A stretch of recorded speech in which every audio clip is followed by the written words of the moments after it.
ajanut tietenkin näitä maisemia. Näissä maisemissa on aina tuolta 18-vuotiaasta asti. Että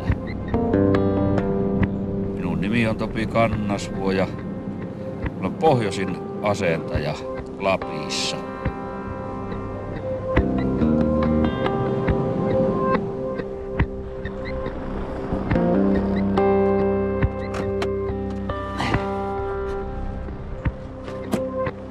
Sähkö- ja tietoliikenneyhteythän on tietenkin tärkeää, oleellinen osa täällä näille ihmisille. Että jos ne pettää, niin minun täytyy käydä, mennä ja korjata.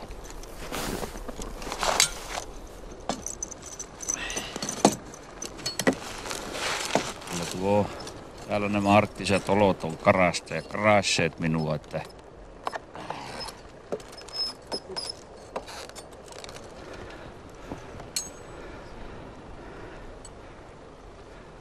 no niin, toimiiko se? Hienoa! No niin, joo. Sano perheelle terveisiä. Oh, hei! Joo.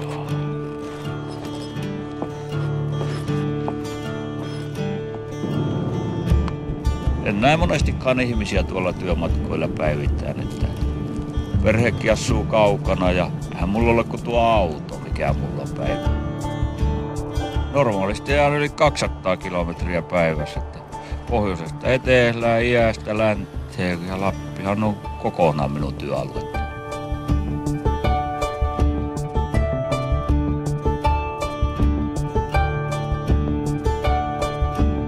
Kyllä minä tykkään täällä tästä luonnosta, että ei ne kaupungit ole minua varten. Minä koitan pysyä täällä tekniikassa mukana ja haluan tehdä käsineni töitä siinä.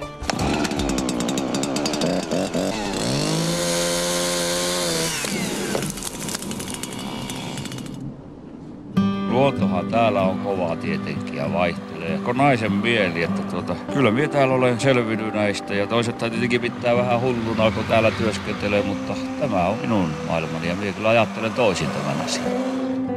Kyllähän tuo yksin työskentelykin on aivan hyvä, mutta niin, kyllähän noihin muutoksiinkin täytyy tottua.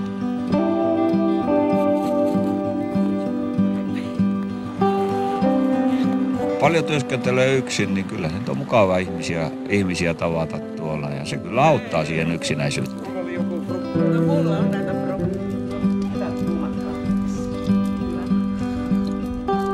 Sulla oli sitä probleemia tuon terkkariin? No se on, en näe mitään. Kyllähän tuo vikojen korjaaminen on mukava. Ihmiset on tyytyväisiä ja kyllä sitä on itselläkin tyytyväinen mieli, kun saa pian korjattua. Sehän on niin kuin ottamista ja antamista.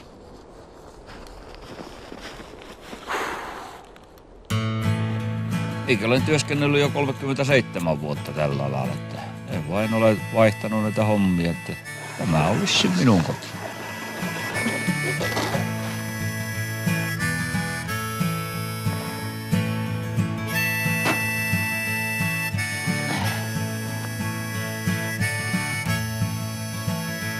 Luontohan täällä on karu. Ja jokainen päivä on oma seikkailunsa, niin kuin tämä meidän elämäkin.